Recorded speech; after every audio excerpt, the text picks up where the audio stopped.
Winter biomes, Disney crossovers, new vehicles, and a new war rages on. Let's talk about Fortnite Season 7.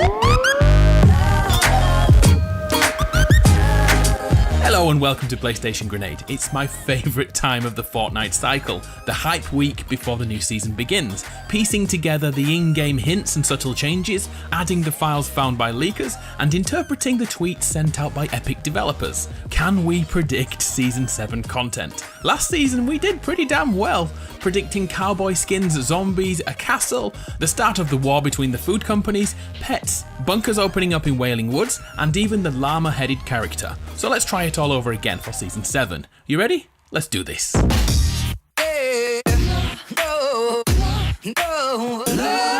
We usually start with the story running through the loading screens, but Season 6 was different from the usual format. The Halloween theme basically showed us new skins in a variety of spooky fairy tale setups. As the weeks passed, the real event began when Kevin became powerful enough to summon the undead hordes. Once we defeated all those husks, we were given tranquility and even had a rave in the final week. Did I miss anything? Hang on, what the fridge magnet is that? Oh yeah, Aimbot. In week 8, he landed, complete with parachute, and used his heads-up display to look around. But hold on there, cowboy, look at the map. It's our first hint towards Season 7 content. The map is flipped as we are on the reverse to it, but that area there is Flush Factory, and look south of that, something is approaching. This is when jumping in game can help us identify more. The first thing to note is the parachute is truly here, but I want to come back to that, if I may, and break down that logo very soon.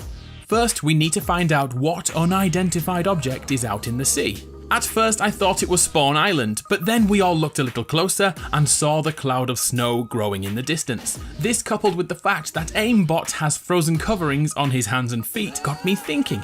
Everyone pretty much believes the snow biome will be added for Season 7. After all, they attempted to put it in last year, but they couldn't get the world to operate how they wanted. But in PvP, in Save the World, we had entire areas dedicated to frozen farms and snow-covered rolling hills. We even had a troll frozen underwater. To add to all this, leakers have found footstep sound effects in the snow from the latest Battle Royale update. So we're pretty certain we are getting snow, but whereabouts will it hit the island? Some people believe the entire map will be covered, but I don't think so. I think we'll get a biome, a small portion. Using the direction of the snowstorm, it's likely the lower corner of the map will be covered. Could that snow cloud be an iceberg? Time will tell, I suppose. Snobby Shores could become Snowy Shores, or maybe Flush Factory could even become Santa's little workshop. No! Let's add to this. Remember a few seasons back when Valkyrie was introduced sitting on a throne? That completely gave away the inclusion of a castle in Season 6, which appeared next to Haunted Hills. In the same way, the new Deep Freeze bundle has confirmed Ice Mountains. I visited all the mountain ranges attempting to find this exact spot in the picture. The closest was actually Pencil Mountain. That was a Freudian slur. Yeah, but there are mountains everywhere. Which one do you think will change? My money is on the one above yonder yard. Anyway, let's move on from snow. There's so much more to get through than that. Back over to the parachute Aimbot left behind at Flush Factory. Let's break down the logo which is adorned upon it. This symbol, what do you see when you look at it? Well, it's jam-packed with references. First, the rhombus shapes around the edge. Hang on, is that a rhombus or a trapezoid? Someone help me. Does anybody know their 2D shapes? Anyway, those shapes replicate the shutters of a camera. This is used in movies and TV to suggest someone is watching. It's part of the Big Brother effect. Heck, there's even a TV show called Big Brother, which is all about voyeuristic tendencies and controlling another person's environment. Anyone who wants to know more about this phenomenon, a great place to start is the movie 1984. And it's also happening in real life in the EU right now. Look up Article 13, if I suddenly vanish overnight.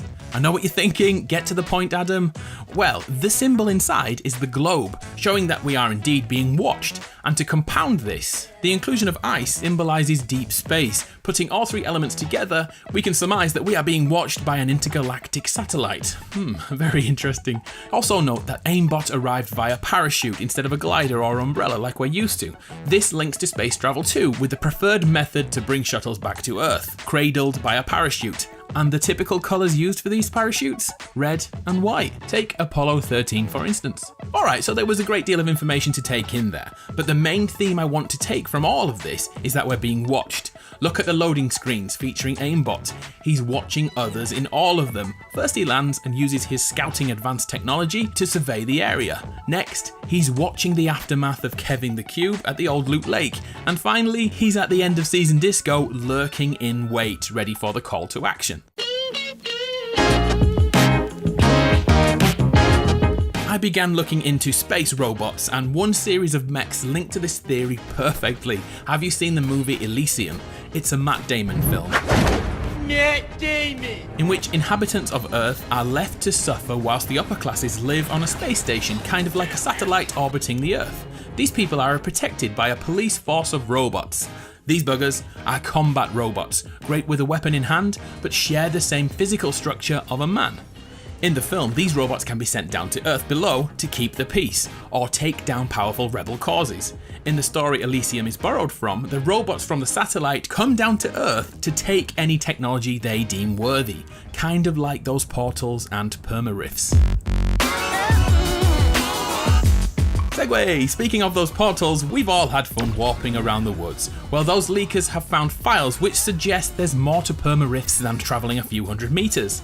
This photo from Superstar Beta, nice name dude, could be a clickbait Photoshop stitch, or it could show us that perma-rifts can take us to another area completely, and maybe another dimension. Maybe alternative realities. We know it's possible in this game world thanks to the butterfly event. By the way, if you want to watch all the live events back to back, I have a video for your troubles. This image also suggests another castle coming to Battle Royale. Further leaks from a chap called Fort Tory back this up, with assets that do look legitimate. Another castle in Fortnite. I suppose that snow cloud could be an iceberg with a castle on top which smashes into the lower portion of the map. Okay, that sounds far-fetched, but I like it. In fact, when NASA tweeted about a perfectly flat piece of iceberg just doing its thing and floating around, Fortnite actually tweeted back and asked if it was Kevin. Food for thought indeed. Oh, another segue, food. Let's mix things up and revisit our prediction from last season. We prophesized the inclusion of a food fight due to the sudden change at Tomato Temple, and the inclusion of this image depicting a Der Burger employee joining the Pizza Pit side. Well, not only were we right, congratulations if you predicted that too, this story doesn't look like ending anytime soon. Over season 6, the Der Burger restaurant officially went out of business, and in a last gasp attempt to stay in business, they took their grub on the road. But in their way stood the Pizza Pit crew, who also lost their home and now take to the streets.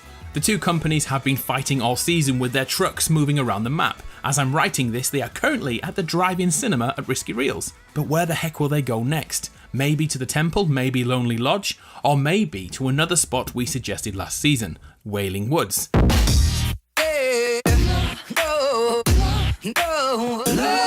Do you remember the theory we looked into last season about a character who had been waiting to join the fight? He was a chicken enthusiast who left food around the map, most noticeably at Lonely Lodge. During season 6, on the day of Thanksgiving, he appeared in the game, the Tender Defender.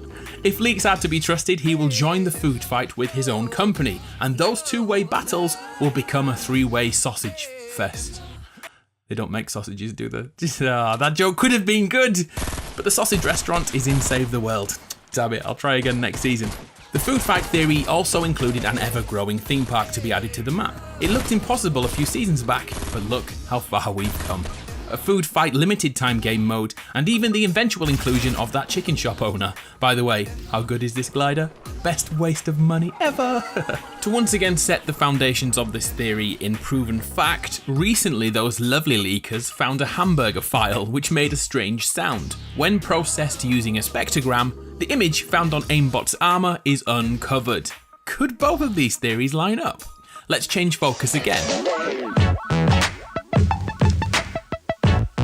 Recently, Epic employees have tweeted about looking into new ways to travel and traverse around the map, but they always said in Battle Royale rather than in Fortnite. Could this suggest that the hoverboard from Save the World could be coming over to Battle Royale? Those things are so damn cool, and if you love Back to the Future, you will love these hoverboards. Of course, with a new snow biome likely, we could see snow-themed traversal instead, such as a snowboard maybe? I'm calling it now skiing minigame. Nah, maybe not. So, I'm sure by now you've seen the Wreck-It Ralph Easter egg in Risky Reels. Well, this actually links into so much more Fortnite history, so let's uncover it. Back in Season 4, there was a skin themed around Candy, Zoe. She had a glider and a pickaxe straight out of a movie, and you've guessed it, it was Wreck-It Ralph. She uses the identical colour scheme to Candlehead. Back in present day, the free emote Hot Marat is straight from Wreck-It Ralph 2. And a tiny Fortnite cameo where Ralph is trying to do the Fortnite emotes. He's on screen for like 2 seconds at most. It looks like Disney and Fortnite have been working towards this crossover for a while. Remember Thanos? Yeah, he's a Disney property, so the relationship is already in place. And there's more. If you didn't know, I used to be a teacher, which included art fundamentals. Well, I couldn't help but notice all the pets included in Season 6 aren't drawn in the typical Fortnite style. They instead use Disney design techniques, hence why they look so familiar instantly. It's basically a timeless drawing style. When we put all these elements together, we can safely say many Disney crossovers are planned, as Fortnite continues to welcome new gamers daily. I think there's 200 million of us now. Think back to Thanos. How easy would it be to reskin him as Ralph? In fact, what about a candy biome like in Sugar Rush? I'm getting sidetracked again, aren't I? Let's finish with a few smaller indicators we should watch out for over the season. Did you notice the awesome buff to the pickaxe? 5 hits and your foe is gone. This is highly likely test work for upcoming melee weapons, which are hella fun to use in PvE, Save the World. I don't have anything else to base that on, so I'm not going to dwell, let's move on. But speaking of Save the World mechanics, new characters have been added to the game mode, which aren't playable at the moment, but I can definitely see these transitioning into Battle Royale, only for us Save the World OGs. Also, remember Twitch Prime skins? They were so good and helped streamers no end. Looking at the figures behind Twitch subscribers, it's highly likely Twitch Pack 3 will return in Season 7. Most people's subscriptions lapse in January or February, so maybe, just maybe at the moment, another Twitch Prime incentive will appear in the first half of 2019. Right, I've prattled on enough, but I want your help with something. What on earth are the Enforcers here for? What do they do in the story? After the Visitor crash landed in Season 4, and this season's Aimbot having an obvious upcoming role in Fortnite, there's a huge question about what the heck the Enforcers were here for. Hopefully, we'll find out in Season 7. Do me a favour and tell me your theories below. Alright, you've had enough of me, but please think about using my code Adamaru when buying things in Fortnite. It really helps me make more in-depth Fortnite videos rather than too much clickbait, like of the people I won't mention. Anyway, I'm Adam from PlayStation Grenade. It's been an absolute pleasure. I'll see you next time.